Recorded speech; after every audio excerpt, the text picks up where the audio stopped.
En menos de 60 minutos, MF Economía e Inversiones y Radio 1000 te traen los principales temas económicos del mundo y de Paraguay con Economía a 1000.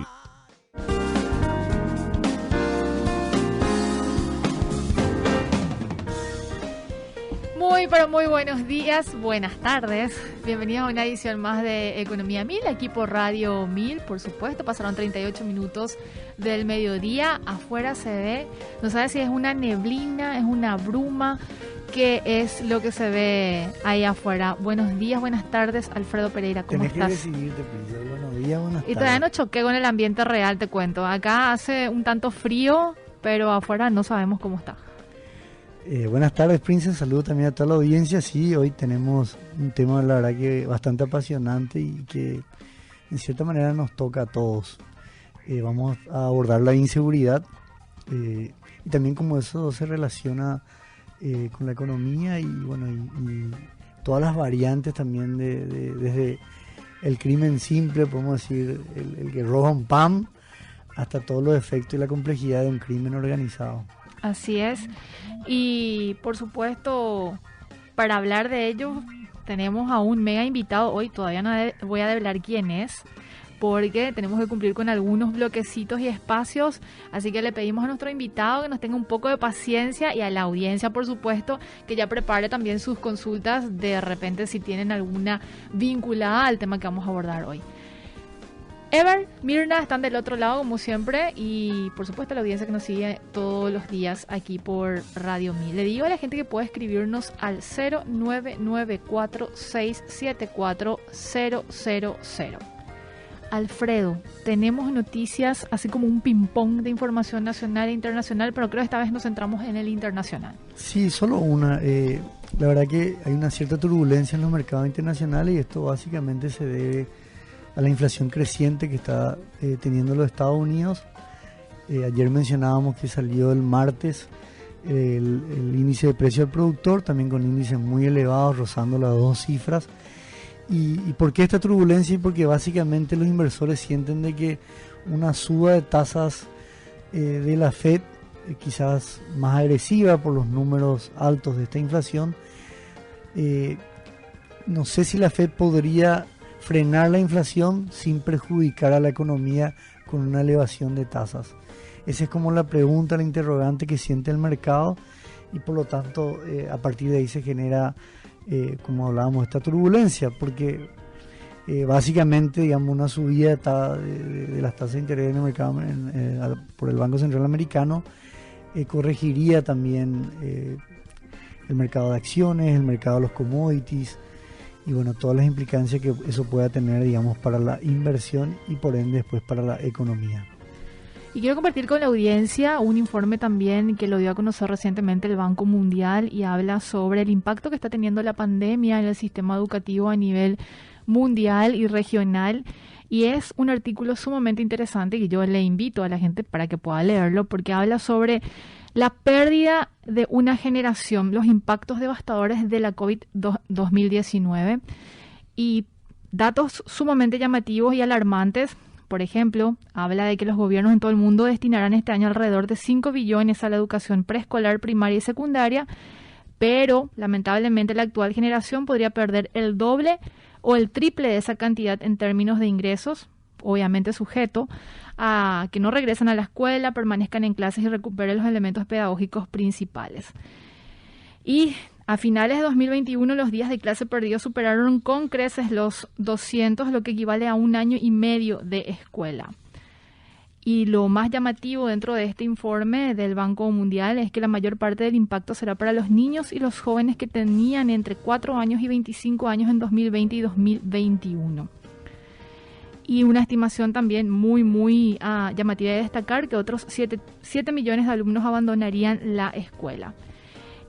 Y aquí teníamos en Paraguay un reporte denominado Reporte Nacional PISA para el Desarrollo, PISA-D, donde se puede extraer y se observa también números y datos sumamente preocupantes a nivel local, a nivel de Paraguay, como el componente extraescolar ¿Cuáles son las mayores causas del abandono escolar? El 57% por la distancia que implica llegar a la escuela, el 52% respondió por falta de dinero, el 41% por falta de motivación para seguir los estudios, el 37% por deseos de ganar dinero en un trabajo de jornada completa y el 27% por bajas calificaciones. Y también incide mucho la salud prenatal y evidentemente muchos de los alumnos que respondieron esta encuesta o estas preguntas también en un alto porcentaje en materia de deserción hablaron que y dijeron que tenían que trabajar, por tanto dejar de estudiar. Entonces son datos muy preocupantes. En la pandemia evidentemente esto se terminó agravando.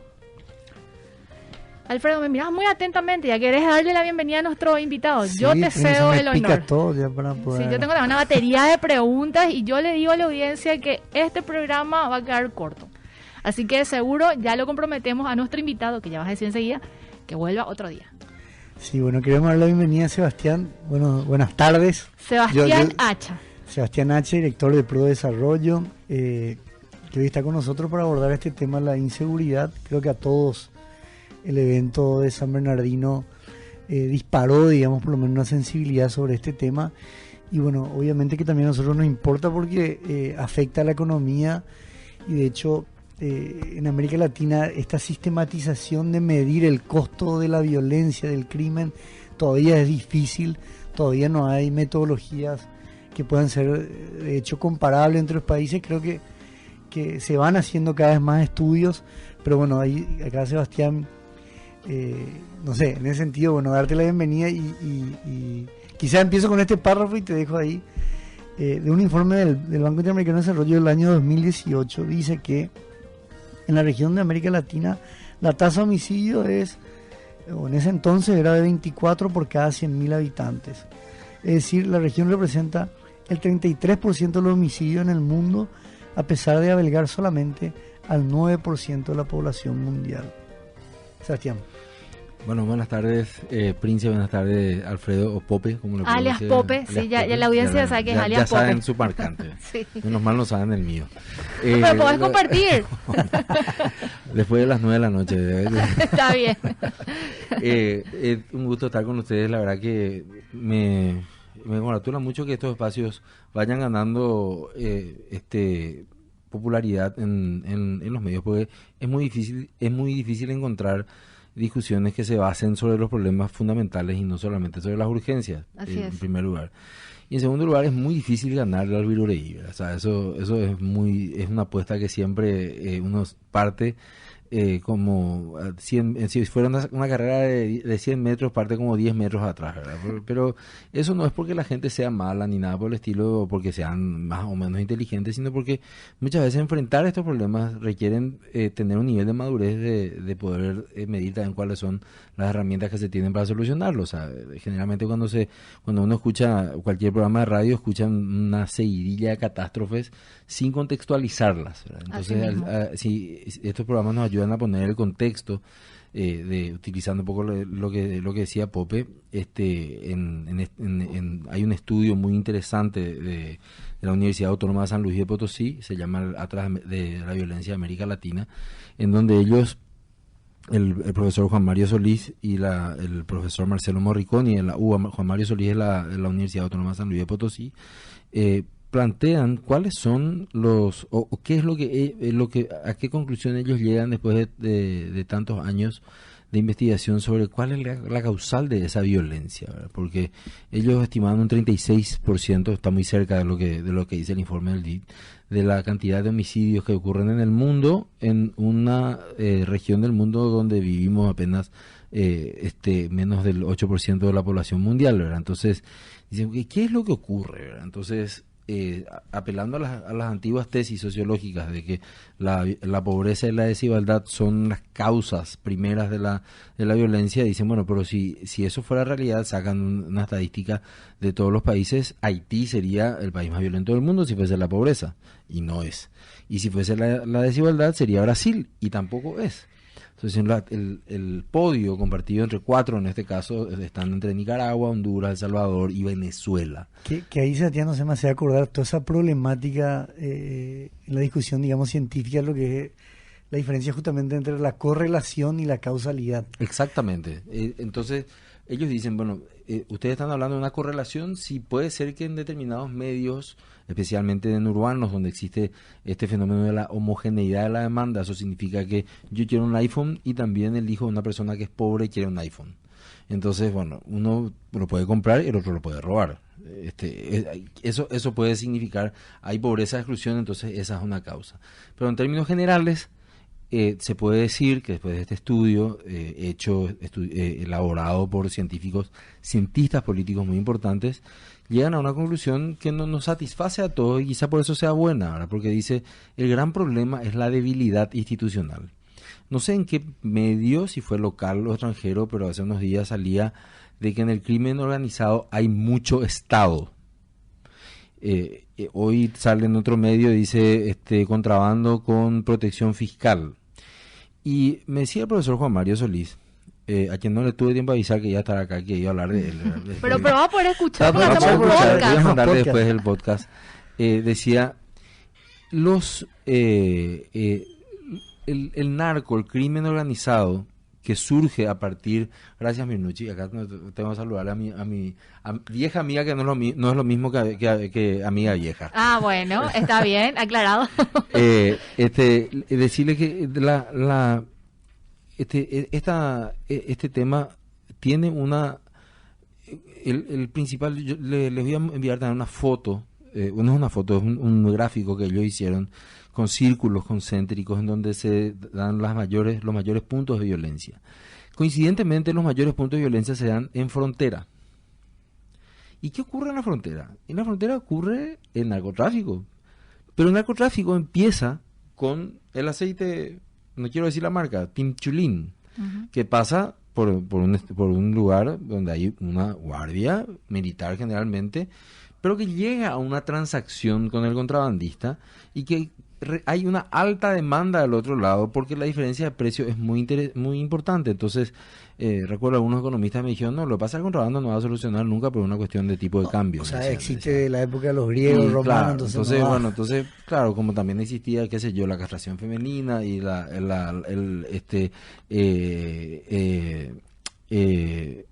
el vasallaje o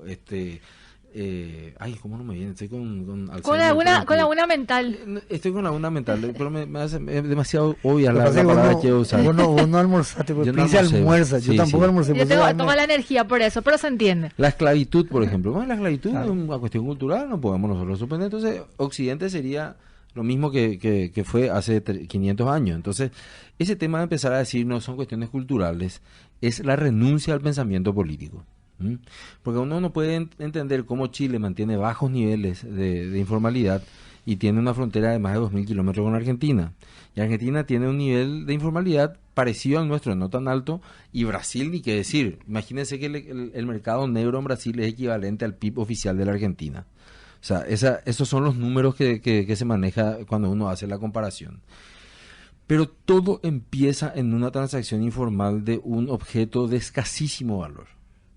Lo que pasa es que después, cuando uno abre el camino, que es lo que más vale, así como las rutas aéreas, ¿qué es lo que vale una aerolínea? Las rutas aéreas, vale más que los aviones, vale más que la contratación o no de pilotos, que son bienes fungibles, porque finalmente una aerolínea puede contratar a un piloto de otra aerolínea y bueno, siguen operando, ¿verdad? Pero las rutas son las que valen. Entonces, cuando se abre una ruta, lo que cambia el peaje nada más.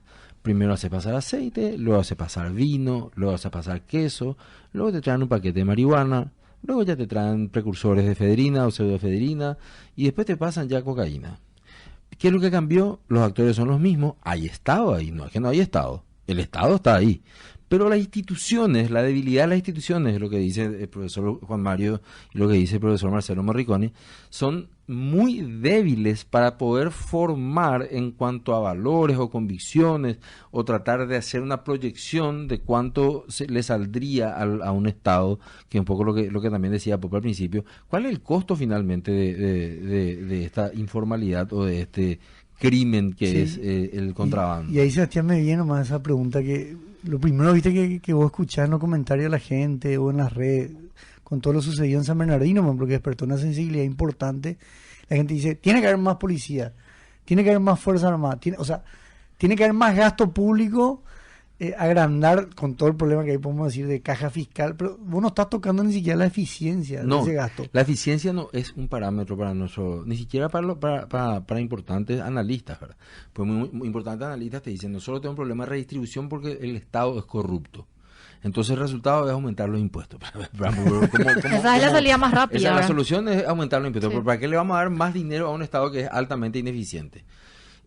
Conversando tuve la oportunidad de conversar hace unos meses, o sea, ya un año, antes de la pandemia fue, pero parece que fue ayer porque en realidad fue tan rica la conversación con el general Naranjo, que fue el comandante de la policía colombiana, fue aquel hombre que ubicó a Pablo Escobar, luego fue vicepresidente de Manuel Santos y fue nada menos que el mediador para los tratados de paz con la guerrilla en Colombia. Toda una personalidad, ¿verdad? Y él nos decía, el problema es que generalmente las reformas quieren partir por eliminar la corrupción. Y eliminar la corrupción no tiene un external reward, como dicen los gringos, no tiene una recompensa externa inmediata. O sea, si yo le digo a la gente, vos tenés que ser honesto porque Dios te va a castigar, no hay ningún tipo de recompensa de eso. A largo plazo. Exactamente. Entonces él les dice, lo que hay que hacer es tratar de empezar, visualizar tus puntos rojos y visualizar tus puntos blancos. Paraguay tiene puntos blancos. Yo me quedé pensando, ¿y qué es lo que está hablando de este? Y me dice, los linces, me dice. La gente le quiere a los linces. Sí, es notable, pero cuando empezaron ellos a incursionar, vamos a decirle, en materia de seguridad y formar parte del esquema, la gente le tenía y le tiene cierto respeto. Sí, es que le tienen... Confianza sobre todo. Los chicos se van, en barrios populares se van y se sacan fotos con los linces. Toda una personalidad. Entonces él dice, no existe posibilidad de cambiar tu sistema de seguridad interno si la gente no le quiere a la policía. Entonces, estamos hablando de un elemento que nunca ha estado sobre la mesa de discusión. No ha estado sobre la mesa de discusión. Entonces, ¿cómo nosotros podemos incentivar? Entonces, él dice, ¿pero por qué creen ustedes que la gente le quiera a los linces? Y él decía, en primer lugar, porque parecen policías. Uh-huh.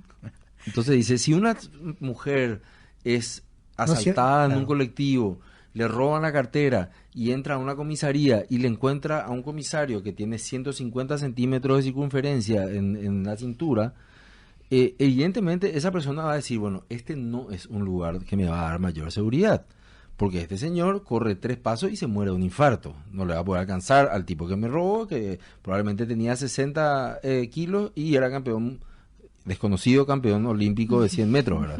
Puede ganarle a un Usain Bolt en un pique, ¿verdad? Y descalzo. Entonces, los linces parecen policías. Tienen un estado físico envidiable, tienen y él decía, es muy importante la ética de la estética, decía él. Unos conceptos, miren, yo aprendí en una noche de cena con él lo que no aprendí, no sé en cuántos años en la Facultad de Derecho. Y te agradecemos porque estás compartiendo y también sí, conocimiento. Me parece que hay que difundir, hay que compartir, ¿verdad? Entonces, y lo otro que él dijo es, hay que echarle al enemigo. Yo eché a la mitad de los policías de Colombia. Entonces yo le dije, pero eso es bárbaro. Sí. Me dice, no, me dice, no creas. Una comisaría funciona perfectamente bien con la mitad de la dotación cuando el enemigo no está adentro. Porque si el enemigo está y sabe qué es lo que va a hacer la policía, lo primero que hace es llamar al bandido. Entonces me dice, es como un partido de fútbol. O sea, si vos tenés un arquero que tiene la remera del otro equipo, entonces vos sabés que van a entrar todos los goles. Entonces sacarlo más, jugar sin arquero, pero por lo menos va a ser mejor. Claro, la presión tiene que estar en la media cancha, que nadie patea al arco. Entonces, con estas explicaciones muy básicas, fundó mucho lo que yo también utilicé, porque yo hice mi tesis doctoral sobre el tema de la economía informal y el impuesto a la renta personal, que es también la decisión del ciudadano de contribuir a los gastos públicos, ¿verdad? Porque el impuesto a la renta personal es donde yo decido vía declaración jurada si quiero o no aportar. Y allí hay una serie de cuestiones que tienen que ver con la calidad del gasto principalmente, o sea, que es lo que estábamos hablando. Entonces la gente dice, pero yo no quiero pagar más impuestos para que hayan secretaria de oro y demás cuestiones. Ahora, pero si el planteamiento es, si nosotros hacemos una reforma en donde vamos a ponerle a los buenos, donde los buenos van a ser reconocidos, sí, monetariamente es necesario ajustar los salarios de la fuerza de seguridad. Eso es una realidad, pero no para todos. No para todos, tiene que ser para la gente que se comporta como policía. No para la Claro, gente... porque eso también le termina sirviendo de incentivo, ¿verdad? Ahí está, dijiste una palabra clave, Prince. Sin incentivo, solamente con chicote, este tema no funciona. Uh-huh. Y en eso coincide el general Naranjo, que yo no sé si se conoce con el doctor Juan Mario, y ambos dicen, tienen que haber incentivos para que la sociedad pueda creer en sus instituciones, porque si no hay incentivos, las instituciones ¿para qué sirven? O finalmente, ¿qué son las instituciones? Dice él. Y allí, imagínense, estábamos en doctorado ya, ¿verdad? Y él fue nuestro profesor, y las instituciones, o sea, los muchachos así piloteaban. Y las instituciones, un grupo de personas, no, esas no son las instituciones, decía. Y las instituciones son, no, esas no son las instituciones. Y finalmente dice, las instituciones son comportamientos. Esas son las instituciones. El comportamiento que tiene que tener un carabinero de Chile, que ahora están peleando por eliminar la figura de carabinero, imagínense. Hasta, bueno, por eso deberíamos hablar en otro... Sí, ese es un tema... Entonces, pero ¿qué pasa? Que hay toda una contracorriente de un mundo de informalidad que tiene un altísimo nivel de institucionalidad. Pasa en la frontera con México, me contaba el profesor Juan Mario, donde decía, la gente en México confía más en el narco que en el policía, porque el narco ya tiene la careta de malo. El policía tiene el uniforme de policía. Y el policía te aprieta. Y vos decís, pero espera, este niño me tiene que proteger y viene y me aprieta. Voy a no más confiar en el otro, que ya sé luego que es malo, pero respeta por lo menos sus códigos. Entonces él dice, si es que el narco, si es que el crimen organizado tiene mayor institucionalidad que las instituciones públicas, me juego a lo malo otro. Y totalmente, que es el costo de oportunidad. O sea, ¿cuánto yo estoy dispuesto a pagar o a ceder por tener seguridad y paz? Y desarrollar mi actividad de manera tranquila, que no se metan con los míos. Entonces, tranquilamente, o sea, si una institución, entre comillas, el narcotráfico es capaz de brindarme ese aspecto, bueno, aporto ahí, digamos. Porque, o sea, hay un incentivo atrás. Totalmente. Y fíjense el siguiente ejemplo. Estuvimos trabajando en la última edición del estudio de economía subterránea con Mentu, con Hugo Roy y con todo su equipo. Y hicimos algunos estudios puntuales. Uno en el mercado 1. En el mercado 1 se vende una comida muy rica, se llama el puretón, que cuesta 10.000 guaraníes, y es así, tipo, te sirve para 48 horas más o menos.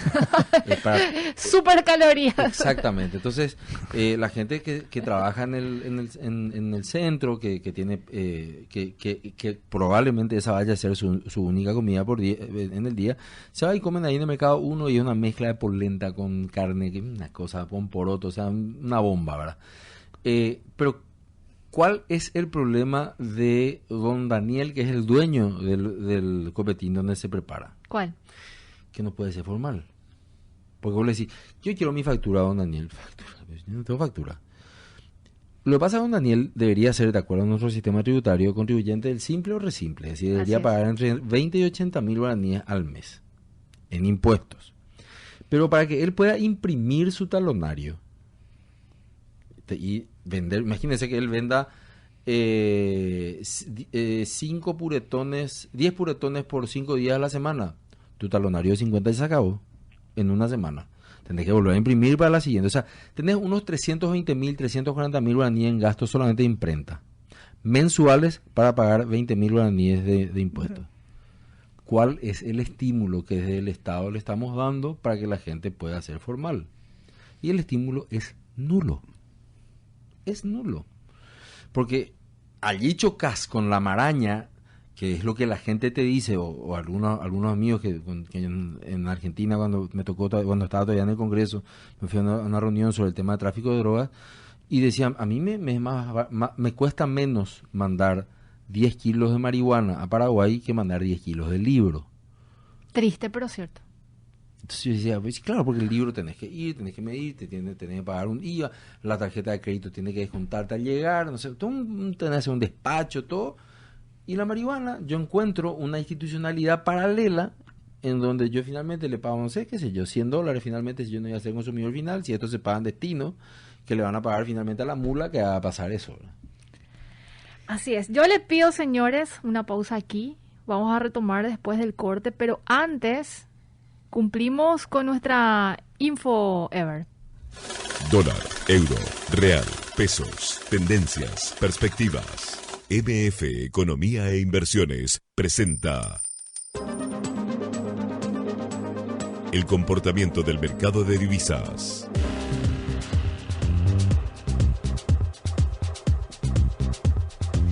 El dólar cerró el día de ayer a 6.950, el real se mantiene cotizando a 1.360, el peso a 37 y el euro 7.980. 3 minutitos pasaron de las 13, vamos al corte y enseguida regresamos.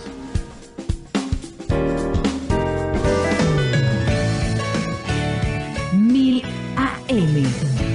Descubre lo bueno. Estamos escuchando Economía a Mil.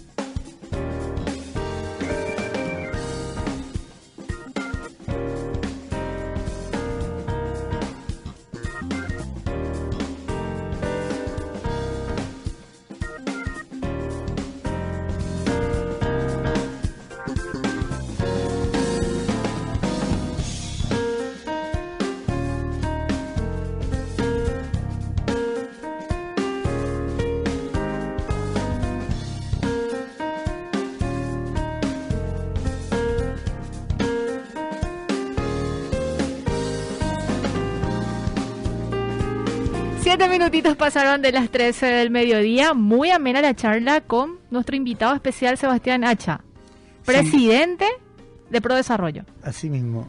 Quería leer algo, Prince, para seguir continuando. Alfredo, yo recibí varios mensajes que también quiero compartir después, pero te cedo.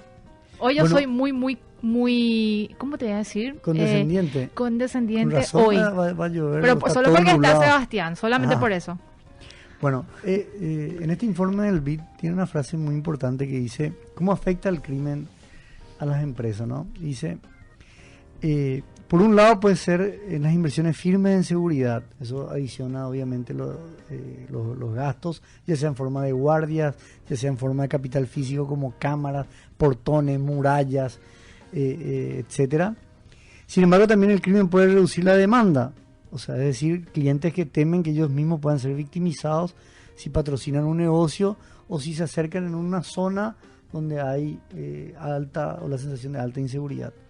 También pueden aumentar los costos de mano de obra cuando los trabajadores exigen una compensación adicional por los riesgos de seguridad que asumen.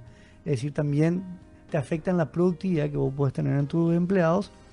Y por último, obviamente, puede incrementar los costos de innovación e inversión, ya que las empresas se preocupan de que sus inversiones puedan ser expropiadas, extorsionadas, invadidas, etcétera. O sea, la seguridad es un tema muy importante para el desarrollo social, personal y también empresarial. Si nosotros nos ponemos a pensar en los costos ocultos, porque nosotros somos unos grandes promotores del Paraguay con bajos costos, venía a invertir, baja presión tributaria, energía limpia y renovable, que es cierto. El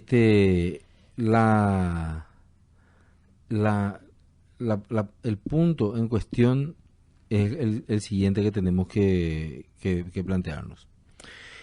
Hay realmente a mí me sirven mis impuestos para que la policía, dentro de su organigrama y su organización, pueda servirme como un disuasivo para la violencia para mis trabajadores.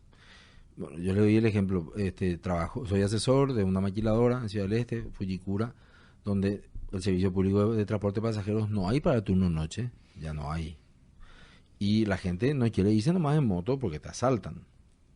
Esa empresa, como otras, todas tienen convenios con empresas de transporte que realmente no les puedo decir, o sea, no es que no les puedo decir porque no les quiero decir, no sé cuánto les costará alquilar 1 o 2 colectivos para que todos los días le lleven a sus empleados a trabajar.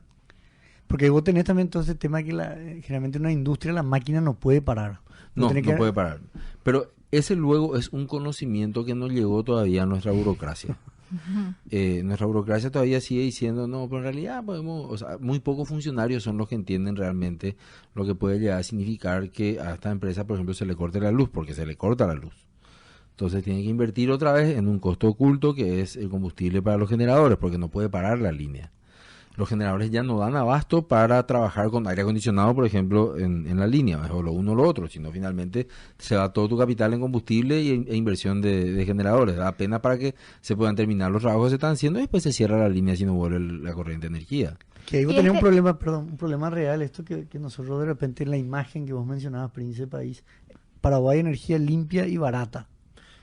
Claro, eso depende de para quién, ¿verdad? O sea, y yo entiendo el esfuerzo que hace la ANDE y más cuestiones, pero son inversiones que llegan 20 años tarde. 20 años. La ANDE hoy necesita $7.000 millones aproximadamente de inversión para que pueda funcionar con seguridad el sistema eléctrico paraguayo. Y la ANDE hoy no supera los 200 millones o 300 millones de dólares como mucho de ejecución de inversiones anualmente. Entonces, ahí empezamos con el discurso satánico. Si la ANDE no tiene esta plata para hacer, ¿por qué no vemos otro modelo de gestión? Entonces vos querés privatizar y no sé. El cuco de la privatización. El cuco de la privatización. Pero lo otro es, si esto sigue así, y la cultura paraguaya pues es famoso, mami joata en la puente, mami josaina la colectivo, joata en la puente, joa la puente manoriré la mitad cuña, hija la cuña taicuera, peo ya por la puente bajo.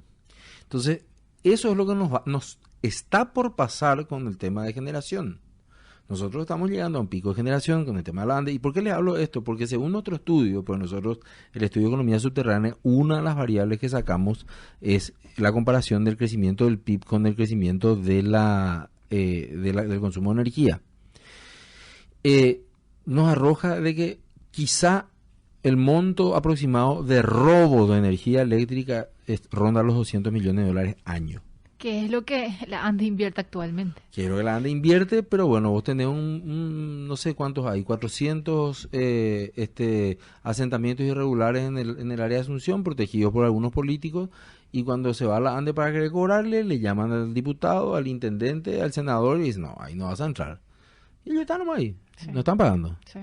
Entonces, ¿cómo finalmente podemos solucionar ese problema? Porque yo acá no tengo ningún interés de culparle al hoy presidente de la ANDE, ni a su gerente, ni nada, porque este es un problema que venimos arrastrando desde hace años. O sea, volvemos al tema institucional. Volvemos al tema institucional. Entonces, si mi comportamiento más sólido es llamarle a un intendente o a un político, que es mi padrino, antes que pagar mi servicio, pero que para pagar mi servicio yo debería entender que usar una NAFE o una cocina de inducción podría ser un buen negocio porque está dentro de mi tarifa social.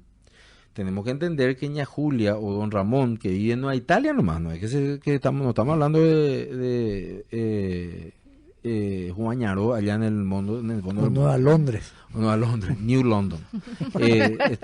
Tengo muchos amigos de Nueva Londres y nos están escuchando, un abrazo. No estamos hablando acá del departamento central. Ella compra carbón y te dice, yo compro carbón porque hoy tengo 15.000 guaraníes para comprar la bolsa de carbón. Y yo no sé si voy a tener 100 o 150.000 guaraníes para pagar mi cuota de ANDE a fin de mes. Entonces, ¿por qué no establecemos medidas tecnológicas que son perfectamente viables de hacer el pago fraccionado? Yo entro y ya pago 15.000 y puedo usar mi ANAFE.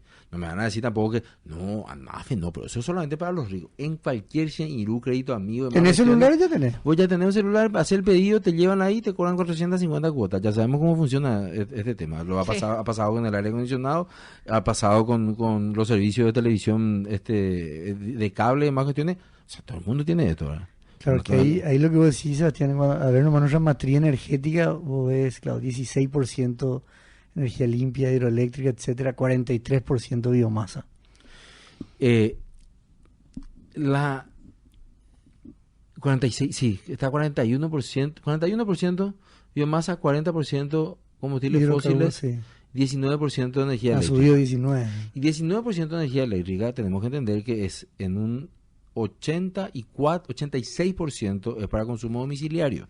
Solamente un 14% es para consumo industrial.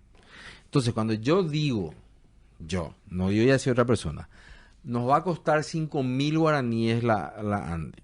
De ese 84%, de 86% de consumo residencial, más del 50% de eso, el 50% un poco más, consume el 10% más rico.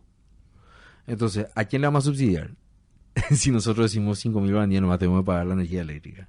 Le vamos a subsidiar al 10% de familias que están consumiendo más del 50% de la energía domiciliaria o residencial de la ANDE.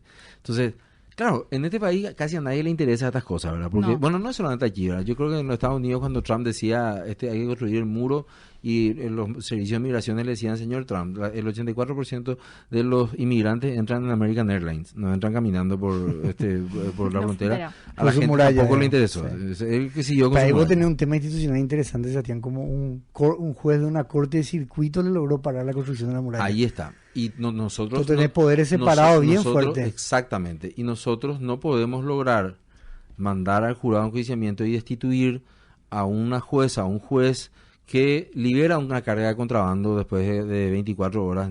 Ni siquiera llegó todavía el fiscal de la causa. Y ya presentaron un amparo y automáticamente liberaron.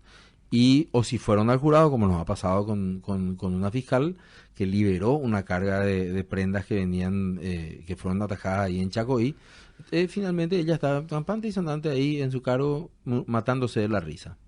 Entonces, volvemos al tema. Hay mucho Estado para ayudar a la corrupción. Juan Mario me decía, no hay ningún cartel narco, no hay ninguna organización internacional de trata de personas o de venta de armas que te vaya a construir una ciudad, un puerto o algo por el estilo. Eso no lo van a hacer. Pero van a comprar a las personas que utilizan eso para poder utilizar esas cuestiones. O sea, ese tema de que, por eso yo no estoy muy de acuerdo con esa terminología de que hablan de estados fallidos. Y por eso están en manos de la mafia. No, eso no es preciso, por lo menos. No voy a decir que es verdad. No es preciso. Los estados no fallan. Funcionan perfectamente. Lo que pasa es que funcionan mejor para la gente que pone plata. Quiero mencionar más sobre la debilidad institucional que hablamos y cómo eso termina impactando en materia de imagen país, Sebastián, porque recordemos que son 3 las calificadoras que brindan, vamos a decirle, las notas a los países en materia de riesgo crediticio y todo lo vinculado a imagen país, y las 3 coinciden para Paraguay de que no logra alcanzar el grado de inversión por su debilidad institucional. Reglas no claras, muy cambiantes y evidentemente la falta de aplicación de sanciones y por sobre todo el funcionamiento de la justicia como tal. En fin, básicamente lo que hace que nuestro Estado de Derecho sea tan permeable, displicente, podemos utilizar muchos adjetivos, es que la ley no es igual para todos. O sea, la aplicación de la ley no es igual para todos.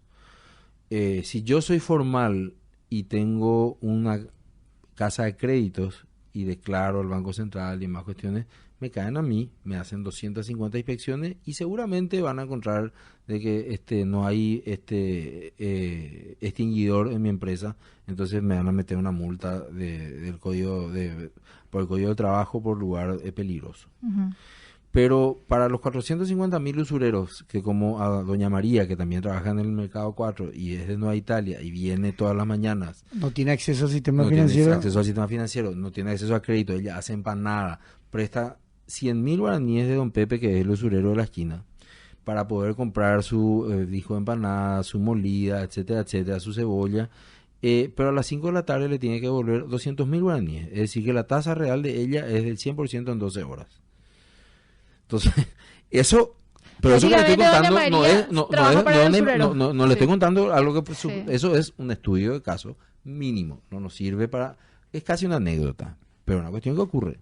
Y puedo creer que ocurre también en otros lugares porque ni la SED, ni el Ministerio de Trabajo, ni la Estrategia Nacional de Inclusión Financiera, que no sé si existe todavía, del Banco Central, se van a ir a hablar a doña María, pues no saben ni siquiera que existe doña María. ¿Por qué? Porque para el sistema financiero, que entre cooperativas y casas de créditos y bancos y financieras se encarga de un, 28% de la población económicamente activa del país, eso nomás ya es suficiente trabajo, ¿verdad? Entonces, ¿para qué vos le vas a dar más trabajo si es que finalmente vos tenés que meterle a un 72% que está afuera? Es un problema eso. No es una solución. Entonces, eso que mencionaba Sebastián es tan cierto, porque al final vos te das cuenta que las instituciones trabajan como aisladas unas de otras, entonces evidentemente las políticas que puedan impulsar no terminan siendo efectivas, porque IPS hace su trabajo por un lado, la SED no puede cruzar datos con IPS, viceversa, entonces evidentemente eso termina siendo un problema para establecer algún tipo de lineamiento o acción de tal manera de erradicar. Yo, Sebastián, ahí vos tocaste justo antes, decías, no hay estado fallido, o sea, el narcotraficante va a usar esos puertos, esos caminos, esas rutas, etcétera. Y ahí yo pensaba nomás también, siguiendo ese comentario, un poco tendencia a la gente de culpar directamente a la policía o qué sé yo, etcétera, por la falta de seguridad. Y ahí, un poco lo que vos decías, el narco vive en una casa. ¿A quién le compró esa casa? El narco se mueve en camionetas. ¿A quién le compró esa camioneta? O sea, prácticamente el crimen organizado, que seguramente desarrolla estructuras muy complejas, difícil de repente individuar quién es cómplice y quién simplemente pasó por la cadena, digamos, sin tanta responsabilidad, pero ¿hay una responsabilidad conjunta en la sociedad o no? Ese es el mundo del compliance, ¿verdad? Que es lo que empezaron a desarrollar los americanos, ahora lo están haciendo los europeos, que sí, obviamente no vamos a discutir que se tienen que cumplir las leyes. Yo hace poco estaba recorrido con un funcionario y me decía, pero no se puede, pues, a esta gente, unas personas que están en situación de pobreza, a ellos no se puede cumplir la ley con ellos. ¿Cómo se puede cumplir la ley con ellos? No se puede hacer todo lo que dice el gobierno. Entonces, ¿para qué tenemos gobierno? O sea, y claro, por supuesto, vos decís estas cosas en este mundo de corrección política y te piensas ya, si son insensibles, no te interesa. Pero no es así. O sea, el principio de republicano no es que seamos todos iguales, física, monetaria e intelectualmente. El principio republicano es que todos seamos iguales ante la ley. Entonces, si mi empresa es formal y mi vecino es informal, que me está jodiendo la producción porque me tira para el piso, los porque precios, no le puedo competir, claro, pero tiene un padrino político que evita que le caiga IPS, el Ministerio de Trabajo, la SED y demás cuestiones, entonces allí sí debería haber una rebelión en contra del sistema que como decía Carlos Melconian, ex presidente del Banco Nacional Argentina, y que fue echado pues por Macri porque era de la teoría de que Macri tenía que hacer todas sus reformas de una, y lo fletaron, y después lo fletaron a Macri porque no hizo la reforma de una, decía, si terminas cazando en el zoológico, porque, y esto no es una crítica, es una descripción de la burocracia. La burocracia mantiene un nivel de inercia que lo que va a buscar siempre es mantenerse dentro de su estado de confort. Si yo tengo que salir a controlar a 17 nuevas casas de crédito, es un trabajo para mí y voy a seguir ganando lo mismo.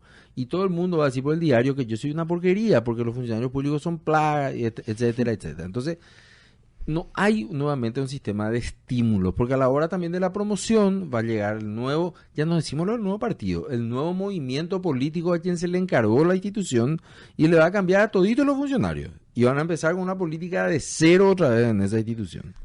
Entonces, agregando nuevos empleados, sin concurso, aumenta el gasto público, así no mismo, tenemos eficiencia. Entonces, en el compliance, lo que hacemos, y yo digo hacemos porque estoy como presidente del capítulo paraguayo de la World Compliance Association, es decirle a la gente, miren, es muy importante que ustedes vuelvan a revisar sus pliegos de contrato, vuelvan a revisar, hagan el due diligence. Viene alguien y me compra 7 autos.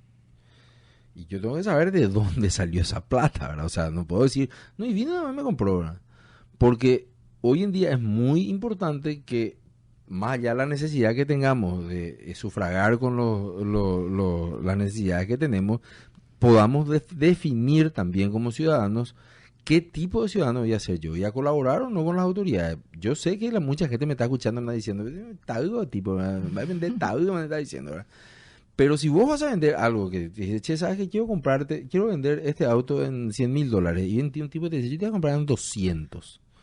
No puede ser porque yo sea tan ingenuo y diga así, porque yo creo que en realidad vos te ganaste la lotería, entonces vas a pagar en 200. Entonces, todas las empresas, primero, y ojalá que todos los ciudadanos en algún futuro, tienen que hacer su trabajo de due diligence. Si ya no es porque me hagan caso a mí, bueno, fíjense lo que está pasando ahora con Ramón González Ayer y otro personaje, ¿verdad? Pero bueno, ahí vos tenés casos concretos. Vos decís, vendo 10 camionetas, $50.000, $500.000 vendí. Excelente, facturación, genera ventas. Pero bueno, en el caso haya un problema, esa empresa se arriesga, si no hizo la debida inspección o control, a multa que pueden llegar a $5 millones. Ahí vos decís, epa, tengo un incentivo también, en cierta manera, a comportarme. Sí, por supuesto. Tiene que haber un canal verde o un canal azul dentro de este tipo de instituciones para que si yo presenté si yo pago impuestos, si yo presento mi IVA, si yo pago regularmente eso, yo tengo que tener un canal azul también dentro de la SED. Porque si finalmente, porque en realidad ¿Qué me canal equivoqué, verde, canal azul? Estoy haciendo una analogía con aduana. En aduana, por ejemplo, los despachantes y los servicios que tienen un buen comportamiento le dan canal verde, ¿verdad? Después está el canal amarillo, después está el canal rojo. Pero en la C también está uno que se llama para los créditos fiscales verde, amarillo y Bueno, rojo, para que eso- vaya fluyendo eso o no, se ¿verdad? tiene que tratar de estimular, de decir, este tiene un buen auditor, presentó todos sus documentos, vamos a volverle entonces a él, tiene un canal verde, un canal azul, ¿verdad? Perfecto, entonces le damos a él entonces eso. ¿Por qué? Porque se porta bien. Pero si yo me olvido de presentar mi factura o anulé 3 facturas en un mes, igual de 5, o corregí mi IVA, imagínense que ahora corregí una vez tu IVA y ya estás sujeto a una fiscalización. ¿Y cuántas personas no pagan IVA en el Paraguay que deberían pagar? Entonces, el cumplimiento de la ley es injusto y eso te revela. A mí como contribuyente me revela. No sé si porque ayer tuve que pagar mi IVA este mes y más cuestiones, estoy revelado, ¿verdad? Porque yo estoy cansado de pagar yo impuestos y ser un buen alumno en todo lo que hago. Y en realidad, cada vez que quiero obtener algún tipo, no es de ventaja, sino nada más que, che, mira, estoy abriendo una sociedad.